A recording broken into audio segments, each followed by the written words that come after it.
جب عالمی مارکیٹ میں پیٹرول کی قیمت میں کمی واقع ہوئی ہے 120 سے 87 ڈالر فی بیرل پر آ گیا ہے، جب ڈالر 240 سے 213 214 پر آ گیا ہے، تو اس کے بعد پھر آپ کس طرح پیٹرول کی قیمتوں میں عوام کے لیے اضافہ کر رہے ہیں؟ یہ تو عوام دشمن پالیسی ہے، تو ایکسپلینیشن تو انہیں دینی پڑے گی۔ دوسرا یہ ہے کہ یہ خود فرما رہی ہیں کہ سیاسی طور پر بھی غلط فیصلہ ہے، آگے ضمنی انتخابات بھی آ رہے ہیں، اس کے بعد جنرل الیکشنز میں بھی جانا ہے۔ پہلی یہ حکومت پچھلے 4.5 ماہ میں بہت زیادہ غیر مقبول ہو چکی ہے، عمران خان کا مومنٹم جو ہے وہ نظر بھی آ رہا ہے کہ وہ لوگ جو ہے وہ زیادہ ان کے جلسوں میں جا رہے ہیں۔ تو واٹ از دی لاجک؟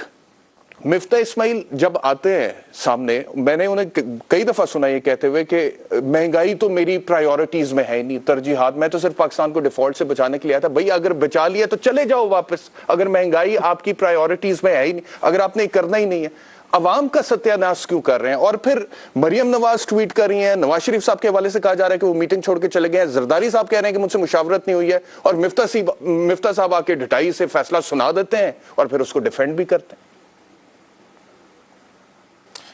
بہت شکریہ احتشام صاحب۔ دیکھیے اس میں ایشو یہ ہے کہ جہاں تک بات ابھی میں دیکھ رہا تھا مفتاح اسماعیل صاحب کو، وہ کہہ رہے ہیں کہ یہ ہماری پارٹی کی ایک نجی میٹنگ تھی، تو میں اس کے اوپر تو بات نہیں کروں گا کسی ٹیلی ویژن پروگرام کے اندر، یا اس کے اوپر وضاحت نہیں دوں گا۔ بٹ یہاں ایشو یہ ہے کہ چلیں، میں مفتاح اسماعیل صاحب کا جو آپ کا بھی کرٹیسزم ہے، ہر کوئی کر رہا ہے، اور میں سمجھتا ہوں یہ بات وہ خود بھی کہہ رہے ہیں کہ نہیں، میں میاں صاحب کی بات کو تسلیم کرتا ہوں کہ عوام پر بوجھ پڑا ہے، بالکل پڑا۔ پرویز خان صاحبہ نے کہا کہ یہ پولیٹیکلی بھی کوئی اتنا وائز ڈیسیجن نہیں ہے، بالکل نہیں ہے، اس کی کاسٹ پہلے بھی پی ایم ایل این اور اس وفاقی حکومت نے پے کی ہے،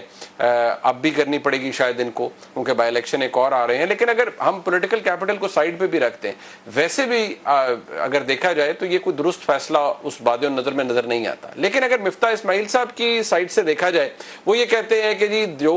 ہماری کاسٹ ہے اس کے حساب سے ہم وہ کاسٹ وصول کر رہے ہیں۔ لیکن عام آدمی جو آپ کے توسط سے، میرے توسط سے، اخبار سے یا کسی ٹیلی ویژن اسکرین سے یہ دیکھتا ہے کہ جب انٹرنیشنل مارکیٹ میں پرائس کم ہو گئی ہے، تو وہ یہ ایکسپیکٹ کرتا ہے اپنی حکومت سے کہ چلیے، جب آپ خود فرما رہے ہیں کہ اب ہم ڈیفالٹ سے بچ چکے ہیں، تو اب کم از کم آپ اس کو یہ ہمارے ساتھ نہ کیجئے کہ آپ اس کا امپیکٹ ہمارے اوپر اس طرح نہ ڈالیے، اور اگر چلے پورا نہ بھی صحیح تو چلیے کچھ ڈال دیجئے۔ یعنی کہ اگر آپ کو لگتا ہے کہ پرائس جو ہے وہ زیادہ کم ہو سکتی ہے، آپ چلے زیادہ اتنی نہ کریں، کچھ کم کر دیں، تو ایٹ لیسٹ لوگ پھر بھی مان جائیں گے، ایکسیپٹ کر لیں گے۔ جہاں تک پی ایم ایل این کی اپنی پالیٹکس کا معاملہ ہے، دیکھیے مفتاح اسماعیل صاحب کے حوالے سے وہ ایک آنریبل شخص ہیں، میں بحیثیت ایک جرنلسٹ کے میں ان پہ کوئی ذاتی تنقید نہیں کر رہا، لیکن یہ بات اب سب کو پتہ ہے کہ مفتاح اسماعیل صاحب کی جو ان کے حوالے سے ایک تاثر یہ پایا جاتا ہے کہ وہ جب یہ کہتے ہیں کہ میں مہنگائی کم کرنے نہیں آئے، میں تو ملک کو ڈیفالٹ سے بچانے آیا ہوں، اور میرے معاملات اور ہیں، یا اور معاملات کو وہ دیکھتے ہیں، تو اس کی اہمیت اس لیے بڑھ جاتی ہے کہ جب پی ایم ایل این کے تاحیات قائد میاں نواز شریف صاحب، ان کی صاحبزادی، وہ ایک نجی میٹنگ کے اندر کہتے ہیں کہ یہ ظلم کر رہے ہیں آپ لوگوں کے ساتھ اور یہ مت کیجئے، اور ہم اس کے بالکل متحمل نہیں ہو سکتے، لیکن پھر بھی وہ فیصلہ کیری آؤٹ کیا جاتا ہے، وہ ایگزیکیوٹ ہوتا ہے۔ مفتاح اسماعیل صاحب آ کر اسے ڈیفینڈ کرتے ہیں، اور آج بھی ڈیفینڈ کر رہے ہیں۔ تو یہ نہ صرف ایک پولیٹیکلی انوائز ڈیسیجن ہے، یہ ملک کے لیے بھی بادی النظر میں، دیکھیے وہ آ کر اکانومی کی کچھ ایسی چیزیں ہمارے سامنے یا میرے سامنے کم از کم رکھ دیں، آپ معیشت کو کتنا سمجھتے ہیں مجھے نہیں پتا، لیکن کم از کم میں یہی کہوں گا کہ ٹھیک ہے جی، آپ اپنی وضاحت دے رہے ہیں، but it's a very unpopular decision, آپ نے جو کیا اس کا امپیکٹ لوگوں پر آئے گا۔ پی ایم ایل این یہ کہہ رہی ہے، لوگ یہ سمجھ رہے ہیں کہ شاید یہ کوئی گڈ کاپ بیڈ کاپ کھیلا جا رہا ہے۔ منیب صاحب، میں بھی معیشت کو اتنا کوئی نہیں سمجھتا، لیکن یہ تو کسی کو بھی سمجھ آ جائے گا نا کہ عالمی مارکیٹ میں پیٹرول کی قیمت میں کمی واقع ہوئی ہے سر، وہ 120 ڈالر فی بیرل سے 87 ڈالر فی بیرل پہ آ گئی ہے، ڈالر 240 245 سے 213 214 پر آ گیا۔ اب آپ کہتے ہیں کہ اب میں نے اپنی کاسٹ پوری کرنی ہے، تو آپ کون سی کاسٹ کی بات کریں؟ سوال یہ۔ دوسرا سوال یہ ہے